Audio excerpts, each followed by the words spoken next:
ಬೇಲಿಯ ಹೊರಗಡೆ ಬಂದ ಹೂವ, ರೈತನ ತೋಳಿಗೆ ಕೊಡೋ ಜೀವ.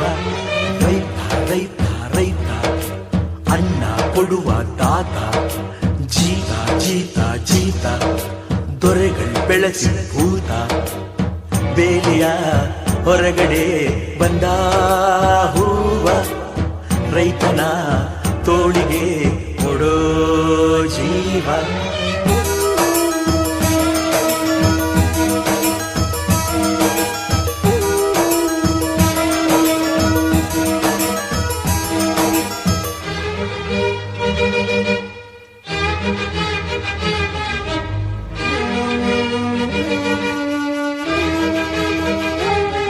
ಜಗದ ಸೃಷ್ಟಿಯಲ್ಲಿ ಎಲ್ಲೋ